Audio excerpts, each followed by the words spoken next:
James വിഷൻ്റെ പുതിയൊരു വീഡിയോയിലേക്ക് ഏവർക്കും സ്വാഗതം. ഇപ്പോൾ ഞങ്ങൾ ഡൽഹിയിൽ നിന്നും ആഗ്രയിലേക്കുള്ള യാത്രയിലാണ്. താജ്മഹൽ കാണുകയാണ് മെയിൻ ലക്ഷ്യം.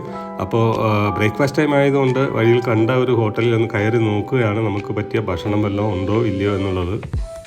പക്ഷേ അവിടെ നമുക്ക് ഇഷ്ടപ്പെട്ട ഫുഡൊന്നും ഇല്ലായിരുന്നു. നോർത്ത് ഇന്ത്യൻ സ്റ്റൈൽ സ്നാക്സും കോഫി, ടീ ഇതൊക്കെ ഉള്ളായിരുന്നു. അപ്പോൾ ഞങ്ങളൊരു ചായ മാത്രം കുടിച്ചിട്ട് അവിടെ നിന്ന് ഇറങ്ങി. അവിടെ നിന്നും വളരെ ദൂരത്തല്ലാതെ തന്നെ മറ്റൊരു ഹോട്ടലിൽ ഡ്രൈവർ നമ്മളെ കൊണ്ടുവന്ന് എത്തിച്ചു. അവിടെ എന്തായാലും നമ്മുടെ സൗത്ത് ഇന്ത്യൻ സ്റ്റൈല് ഭക്ഷണമൊക്കെ ഉണ്ടായിരുന്നു. കുറച്ച് നേരം വെയിറ്റ് ചെയ്യേണ്ടി വന്നെങ്കിലും നമുക്ക് ഇഷ്ടമുള്ള നെയ് റോസ്റ്റ്, മസാല ദോശ, വട ഒക്കെ ഉണ്ടായിരുന്നു. അതൊക്കെ കഴിക്കാൻ പറ്റി.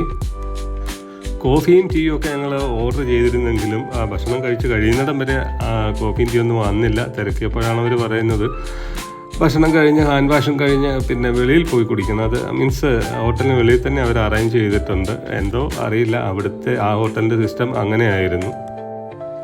എന്തായാലും ഞങ്ങൾ ഭക്ഷണമൊക്കെ കഴിഞ്ഞ് ഹോട്ടലിൻ്റെ വെളിയിലിറങ്ങി എല്ലാവരും ചായയും കോഫിയൊക്കെ കുടിച്ചു. അവിടെയൊക്കെ അവർ മൺകപ്പുകളാണ് ഉപയോഗിക്കുന്നത്. അങ്ങനെ ഞങ്ങൾ യാത്ര തുടരുകയാണ്. ഇവിടെ നിന്ന് ഇനിയും 2 കിലോമീറ്റർ മാത്രമേ ഉള്ളൂ താജ്മഹലിലേക്ക്. താജ്മഹലിന് അടുത്ത് വരെ നമുക്ക് നമ്മുടെ വണ്ടിയിൽ പോകാൻ കഴിയില്ല. അവിടെ നിന്ന് കുറേ ദൂരെയാണ് ഡ്രൈവർ നമ്മളെ ഇറക്കിയത്. താജ്മഹലിൽ പ്രവേശിക്കണമെങ്കിൽ നമുക്ക് ഷൂവിൻ്റെ മുകളിൽ ഒരു കവർ ധരിക്കേണ്ടതായിട്ടുണ്ട്. അത് ഞങ്ങൾ ഇവിടെ നിന്ന് തന്നെ വാങ്ങിച്ചു. ഇവിടെ പൂക്കളൊക്കെ വെച്ച് അലങ്കരിച്ച കുറേ കുതിരവണ്ടികളും സൈക്കിൾ റിക്ഷകളും അതുപോലെ ഓട്ടോക്കാരും ഒക്കെ ഞങ്ങളെ സമീപിക്കുന്നുണ്ട്. താജ്മഹലിൻ്റെ ടിക്കറ്റ് കൗണ്ടർ വരെ എത്തിക്കാം എന്ന് പറഞ്ഞിട്ട്. പക്ഷേ ഇവരൊക്കെ ഭയങ്കര ബാർഗൈനിങ്ങും പ്രശ്നങ്ങളും ഒക്കെയാണ്. റേറ്റ് കൂടുതലാണ് ചോദിക്കുന്നത്. അപ്പോൾ അതിലും നല്ലത് നമുക്ക് കുറച്ചങ്ങോട്ട് നടന്നു കഴിഞ്ഞാൽ ആഗ്ര ഡെവലപ്മെൻറ്റ് അതോറിറ്റിയുടെ വണ്ടിയുണ്ട്, നമുക്ക് അതിൽ പോകുന്നതാണ് നല്ലതെന്ന് നമ്മുടെ ഡ്രൈവർ ഉപദേശിച്ച പ്രകാരം ഞങ്ങൾ അങ്ങോട്ട് പോവുകയാണ്. ഈ കാണുന്നതാണ് അവരുടെ സ്റ്റേഷൻ. ഈ ടൈപ്പ് വണ്ടികളാണ് എല്ലാം. ധാരാളം വണ്ടികളുണ്ട്. അപ്പോൾ ഇവിടുന്ന് താജ്മഹലിലേക്കും അവിടുന്ന് തിരിച്ചും എപ്പോഴും ഇവരിങ്ങനെ ട്രിപ്പ് അടിച്ചുകൊണ്ടിരിക്കുകയാണ്. ടിക്കറ്റ് ചാർജ് എത്രയാണ് എന്നുള്ളത് ഞാനിപ്പോൾ ഓർക്കുന്നില്ല, പക്ഷേ റീസണബിളാണ്.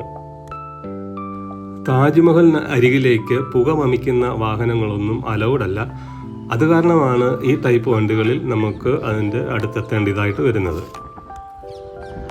വെള്ളിയാഴ്ച ദിവസങ്ങളിൽ താജ്മഹലിലേക്ക് ടൂറിസ്റ്റുകളെ പ്രവേശിപ്പിക്കുന്നതല്ല. അത് ഇവിടെ സന്ദർശിക്കാൻ വരുന്ന ആൾക്കാർ പ്രത്യേകം ശ്രദ്ധിക്കേണ്ടതാണ്.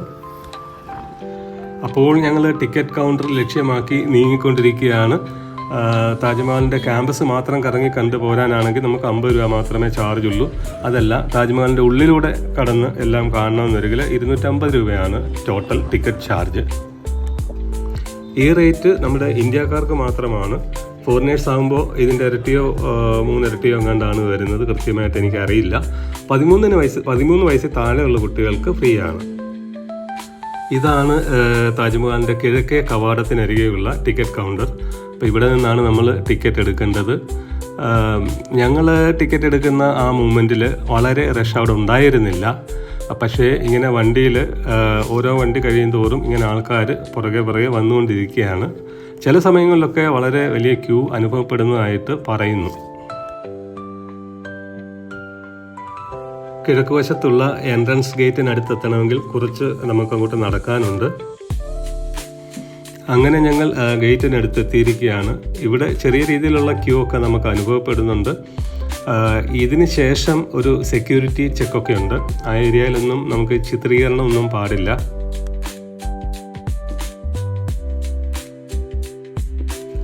അങ്ങനെ ഞങ്ങൾ ഉള്ളിൽ പ്രവേശിച്ചിരിക്കുകയാണ്. ഇരു സൈഡിലും കാണുന്ന നീളൻ കെട്ടിടങ്ങൾക്കുള്ളിൽ ഷാജഹാൻ്റെ മറ്റു ഭാര്യമാരുടെയും മറ്റും ഖബറുകളാണുള്ളത്. താജ്മഹൽ എന്ന മഹാനിർമ്മിതിയുടെ വെണ്മയാർന്ന മകുടം ഇവിടെ നിന്ന് തന്നെ നമുക്ക് കാണാൻ സാധിക്കുന്നുണ്ട്. ഈ സമുച്ചയത്തിനുള്ളിലേക്ക് പ്രവേശിക്കണമെങ്കിൽ 3 എൻട്രൻസുകളാണുള്ളത്. ഒന്ന് കിഴക്ക്, അതിലൂടെയാണ് നമ്മളിപ്പോൾ പ്രവേശിച്ചത്. മറ്റു 2 തെക്ക് പടിഞ്ഞാറായിട്ട് വരും. ഈ കാണുന്നതാണ് താജിൻ്റെ പടിപ്പുര. ഗ്രേറ്റ് ഗേറ്റ് എന്നാണ് ഇതിന് പറയുന്നത്. ഗേറ്റിൻ്റെ ഒരു സൈഡിൽ എന്തോ മെയിൻ്റനൻസ് നടന്നുകൊണ്ടിരിക്കുകയാണ്. ചുവന്ന സാൻഡ്സ്റ്റോണും വെള്ള മാർബിളും ചേർന്നുള്ള മനോഹരമായ ഒരു നിർമ്മിതിയാണിത്. താജ്മഹൽ പണിയുന്ന അതേ സമയത്ത് തന്നെ ഇതിൻ്റെയും നിർമ്മാണം നടന്നിരുന്നു എന്നാണ് ചരിത്രം. താജ്മഹൽ ഒഴികെ മറ്റെല്ലാ നിർമ്മിതികളും ഈ സമുച്ചയത്തിലുള്ളത് ചുവന്ന സാൻഡ്സ്റ്റോണിൽ തന്നെയാണ് ചെയ്തിരിക്കുന്നത്. അങ്ങനെ ഞങ്ങൾ ഗ്രേറ്റ് ഗേറ്റിന് ഉള്ളിലേക്ക് കടന്നു. അതിന് നേരെ എതിർവശത്തുള്ള വാതിലിലൂടെ നമ്മൾ പുറത്തേക്ക് ഇറങ്ങുമ്പോഴാണ് ആ മനോഹരമായ നിർമ്മിതി നമുക്ക് പൂർണ്ണമായും കാണാൻ സാധിക്കുക. ഈ ഭാഗത്തായിട്ട് പ്രൊഫഷണൽ ഫോട്ടോഗ്രാഫേഴ്സും അതുപോലെ ടൂറിസ്റ്റുകളും എല്ലാം കൂടി ചേർന്ന് ഫോട്ടോയും വീഡിയോകളും ഒക്കെ എടുക്കുന്നതിൻ്റെ ഒരു തിക്കിലും തിരക്കിലുമാണ്.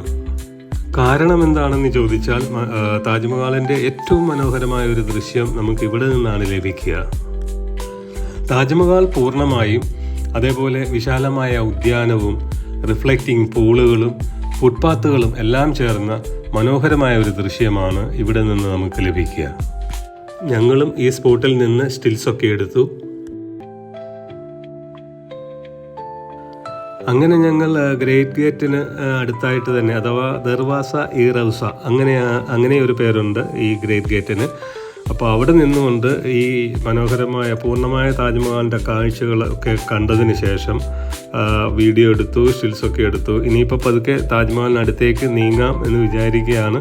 നല്ല വെയിലുണ്ട്, കുറച്ച് ദൂരമുണ്ട് നടക്കാൻ. പിന്നെ ഇവിടുത്തെ വെയിലിന് ഒരു ഗുണമുണ്ട്, നമ്മളങ്ങനെ വിയർക്കില്ല നാട്ടിലെ പോലെ. ഗ്രേറ്റ് ഗേറ്റിനും താജ്മഹലിനും ഇടയിലായിട്ട് കുറച്ച് ഹൈറ്റിൽ ഒരു പൂളുണ്ട്. ആ പൂളിൻ്റെ ഓരോ സൈഡിലും മാർബിൾ കൊണ്ടുള്ള ബെഞ്ചുണ്ട്. ഈ ബെഞ്ചിലിരുന്നും ഇവിടെ നിന്നുമൊക്കെ വളരെയധികം ആൾക്കാർ ഫോട്ടോ എടുക്കുന്നുണ്ട്. ശരിക്കും ഒരു ഫോട്ടോ സ്പോട്ടാണത്. നമ്മളെപ്പോലെയുള്ള സാധാരണ ടൂറിസ്റ്റുകൾ മാത്രമല്ല, ലോക നേതാക്കൾ വരെ, ഉദാഹരണത്തിന് റൊണാൾഡ് ട്രംപ്, ബരാക് ഒബാമ, അതുപോലെ CEO മാർക്ക് സക്കർബർഗ്, അങ്ങനെയുള്ള വളരെ അധികം പ്രശസ്തരായിട്ടുള്ള ആൾക്കാർ, നമുക്ക് വിശ്വസിക്കാനാകാത്ത പോലെ അത്രയധികം ആൾക്കാർ ഈ സ്പോട്ടിൽ നിന്നിട്ട് ഫോട്ടോ എടുത്തിട്ടുണ്ട്. ലോകത്ത് ഏറ്റവും അധികം ആൾക്കാർ കണ്ടിട്ടുള്ളതും ഫോട്ടോ എടുത്തിട്ടുള്ളതുമായിട്ടുള്ള ഒരു മനുഷ്യനിർമ്മിതിയാണ് താജ്മഹൽ എന്ന് പറയപ്പെടുന്നു. താജിന് ചുറ്റുമുള്ള 4 ഭീമാകാരങ്ങളായ മിനാരങ്ങളിലൊന്നാണിത്. ഈ 4 മിനാരങ്ങളും താജിന് ഓപ്പോസിറ്റിലായിട്ട് സ്വല്പം ചരിച്ചാണ് നിർമ്മിച്ചിരിക്കുന്നത്. ഭൂകമ്പം പോലെയുള്ള പ്രകൃതിക്ഷോഭങ്ങൾ വന്നാൽ ഇത് മറിഞ്ഞ് താജിലേക്ക് വീണ് അതിന് കേടുപാടുകൾ ഉണ്ടാകാതിരിക്കാനാണ് ഇങ്ങനെ നിർമ്മിച്ചിരിക്കുന്നത്.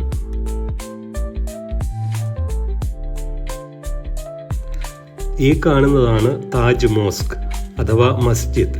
ഇത് താജ്മഹലിൻ്റെ പടിഞ്ഞാറ് വശത്തായിട്ടാണ് സ്ഥിതി ചെയ്യുന്നത്. ഇതിൻ്റെ ഒരു സൈഡിലൂടെയാണ് നമ്മൾ റാമ്പ് കയറി താജിൻ്റെ തറനിരപ്പിലെത്തുന്നത്. ഞാൻ നേരത്തെ സൂചിപ്പിച്ചിരുന്നു, താജ്മഹലിനുള്ളിലേക്ക് നമുക്ക് ചെരുപ്പിട്ടുകൊണ്ട് കയറാൻ പാടില്ല. ഒന്നുകിൽ നഗ്നപാതരായി കയറിപ്പോണം, ഇല്ലെന്നൊരികിൽ നമ്മുടെ ഷൂവിന് കവറുകൾ ധരിച്ചിരിക്കണം. ഇവിടെ കുറേ ബെഞ്ചുകൾ സ്ഥാപിച്ചിട്ടുണ്ട്. ഇതിലിരുന്നാണ് സന്ദർശകർ തങ്ങളുടെ ഷൂവിന് കവർ ധരിക്കുന്നത്. വെള്ളയും ചുമപ്പും പച്ചയും ഒക്കെ ആയിട്ട് പല കളറുകളിൽ നമുക്ക് ഷൂ കവറുകൾ അവൈലബിൾ ആണ്. അങ്ങനെ ഞങ്ങളും എല്ലാവരും ഷൂ കവറുകൾ ധരിച്ച് ഈ മഹാനിർമ്മിതിയെ തൊട്ടു നോക്കിക്കൊണ്ട് അതിന് ഉള്ളിലേക്ക് പ്രവേശിക്കാനുള്ള തയ്യാറെടുപ്പിലാണ്. ഇവിടെ നിന്നും കുറേ സ്റ്റെപ്പുകളും കൂടി കയറിയാൽ മാത്രമേ നമുക്ക് താജ്മഹലിൻ്റെ ശരിയായിട്ടുള്ള തറനിരപ്പിലെത്താൻ സാധിക്കുകയുള്ളൂ.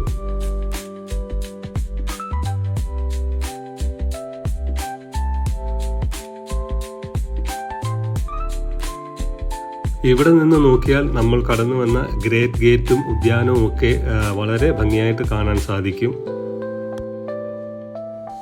7 ലോകാത്ഭുതങ്ങളിൽ ഒന്നായ താജ്മഹലിൻ്റെ ചരിത്രം ഏറെക്കുറെ എല്ലാവർക്കും അറിയാവുന്നതാണ്. 5ാം മുഗൾ ചക്രവർത്തിയായിരുന്ന ഷാജഹാൻ തൻ്റെ 3ാം ഭാര്യയായിരുന്ന മുംതാസ് മഹലിൻ്റെ ഓർമ്മയ്ക്കായി പണി കഴിപ്പിച്ചതാണ് ഈ മഹാനിർമ്മിതി. ഷാജഹാന് വളരെയധികം ഭാര്യമാരുണ്ടായിരുന്നുവെങ്കിലും അദ്ദേഹം ഏറ്റവും അധികം പ്രേമിച്ചിരുന്നത് 3ാം ഭാര്യയായ മുംതാസ് മഹലിനെ ആയിരുന്നു.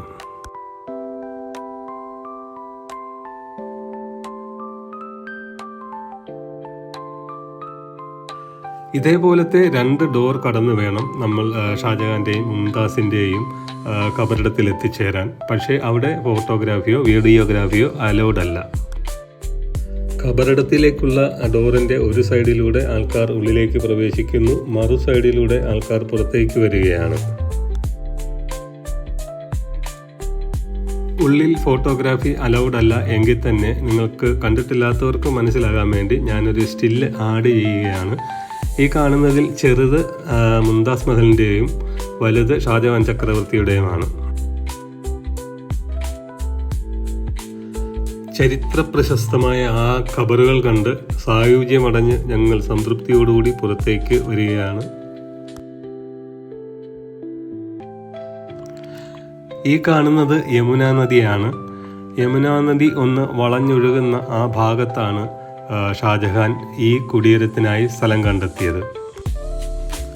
ഈ നദിയുടെ എതിർഭാഗത്തായി ഒരു കറുത്ത താജ്മഹൽ കൂടി നിർമ്മിക്കാൻ ഷാജഹാൻ പദ്ധതിയിട്ടിരുന്നതായി പറയപ്പെടുന്നു.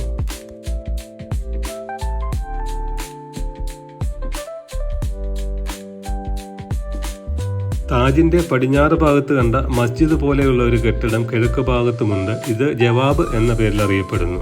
അതിഥി മന്ദിരമായിട്ടാണ് ഷാജഹാൻ ഇത് ഉപയോഗിച്ചിരുന്നത്. പേർഷ്യൻ, ഓട്ടോമൻ, ഇന്ത്യൻ, ഇസ്ലാമിക് എന്നീ വാസ്തുവിദ്യാ മാതൃകകൾ കൂട്ടിച്ചേർന്നുണ്ടായ മുഗൾ വാസ്തുവിദ്യയുടെ ഉത്തമ ഉദാഹരണമാണ് താജ്മഹൽ. പൂർണ്ണമായും വെണ്ണക്കല്ലിൽ നിർമ്മിച്ച ഈ സ്മാരകം പൂർത്തിയാകാൻ 22 വർഷം എടുത്തു എന്നാണ് കണക്ക്. ഇതിൻ്റെ പണി ഏകദേശം 1632 തുടങ്ങി 1653 തീർന്നു എന്നാണ് കണക്കാക്കപ്പെടുന്നത്. 1983 ലോകത്തിലെ പൈതൃക സ്ഥലങ്ങളുടെ യുനെസ്കോയുടെ പട്ടികയിൽ താജ്മഹലിനെ ഉൾപ്പെടുത്തി. വെണ്ണക്കല്ലിൽ പണിത സൗധമാണ് ഏറ്റവും പ്രധാനമെങ്കിലും ഇതിനോടനുബന്ധിച്ച് മറ്റു കെട്ടിടങ്ങളും ചേർന്ന ഒരു സമുച്ചയമാണ് താജ്മഹൽ. ഉസ്താദ് അഹമ്മദ് ലാഹോറിയാണ് ഇതിൻ്റെ പ്രധാന ശില്പി. 10,000-കണക്കിന് തൊഴിലാളികൾ ചേർന്നാണ് ഇതിൻ്റെ നിർമ്മാണം പൂർത്തീകരിച്ചത്. താജിൻ്റെ നിർമ്മാണത്തിനാവശ്യമായ മാർബിൾ രാജസ്ഥാനിൽ നിന്നാണ് കൊണ്ടുവന്നത്. പണിസാധനങ്ങളും മറ്റും ഇവിടെ എത്തിക്കാൻ 1000-ലധികം ആനകളെ ഉപയോഗിച്ചിരുന്നു എന്നാണ് ചരിത്രരേഖകൾ. ഖുർആൻ വചനങ്ങൾ വളരെ മനോഹരമായി ഇതിൻ്റെ ഭിത്തികളിൽ രേഖപ്പെടുത്തിയിട്ടുണ്ട്. കാലത്തിൻ്റെ കവിളിൽ വീണ കണ്ണുനീർത്തുള്ളി എന്നാണ് രവീന്ദ്രനാഥ് ടാഗോർ താജിനെ വിശേഷിപ്പിച്ചിരിക്കുന്നത്.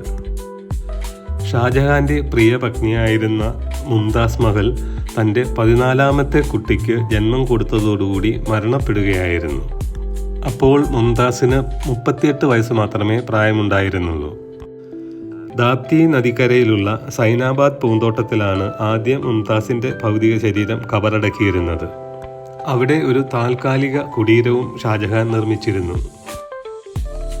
പിന്തുടർച്ച അവകാശത്തിനായി ഷാജഹാന്റെ മക്കൾക്കിടയിൽ തന്നെ കലഹം ഉണ്ടായിരുന്നു. അങ്ങനെയിരിക്കെ മുഗൾ സാമ്രാജ്യത്തിന് നേരെയുണ്ടായ ഒരു സൈനിക നീക്കം അന്നത്തെ സൈന്യാധിപനും ഷാജഹാന്റെ മകനുമായ ഔറംഗസേബ് നിസ്സാരമായി പരാജയപ്പെടുത്തി.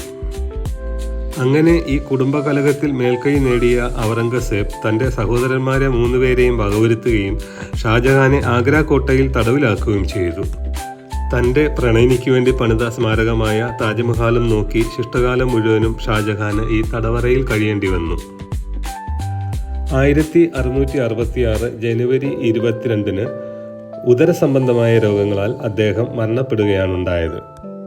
താജ്മഹലിൽ തൻ്റെ പ്രിയ പത്നി മുംതാസ് മഹലിൻ്റെ ഖബറിടത്തിനരികെ തന്നെ ഷാജഹാനെയും അടക്കം ചെയ്തു. താജ്മഹൽ ചുറ്റി നടന്നു കാണുമ്പോൾ ഈ ചരിത്ര സംഭവങ്ങളൊക്കെ ആയിരുന്നു മനസ്സിൽ. തൽക്കാലം താജ്മഹലിനോട് ഇപ്പോൾ ഞങ്ങൾ വിട പറയുകയാണ്. അങ്ങനെ ഞങ്ങൾ ഇങ്ങോട്ട് വന്ന പോലെയുള്ള വാഹനത്തിൽ തന്നെ അങ്ങോട്ട് ഞങ്ങളുടെ ടാക്സി വെയിറ്റ് ചെയ്യുന്ന സ്ഥലത്തേക്ക് മടങ്ങിപ്പോവുകയാണ്. താജ്മഹലിൻ്റെ ചരിത്രങ്ങൾ പറയാനാണെങ്കിൽ ഇനി ധാരാളമുണ്ട്. പക്ഷേ നമ്മുടെ ഈ വീഡിയോ ലെങ്തി ആയി പോകുന്നുള്ളത് കൊണ്ട് കൂടുതൽ നീട്ടുന്നില്ല.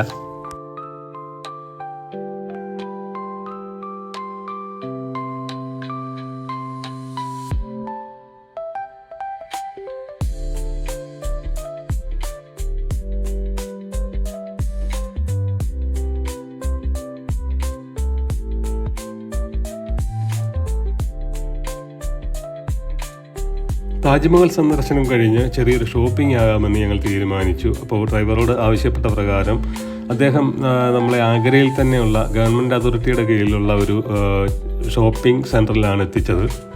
വില കുറച്ച് കൂടുതലായിരുന്നെങ്കിലും നല്ല ക്വാളിറ്റിയുള്ള സാധനങ്ങളാണെല്ലാം. അവിടുന്ന് ഞങ്ങൾ അത്യാവശ്യമുള്ള സാധനങ്ങളൊക്കെ വാങ്ങി. അപ്പോഴേക്കും ലഞ്ച് ടൈം ആയിരുന്നു.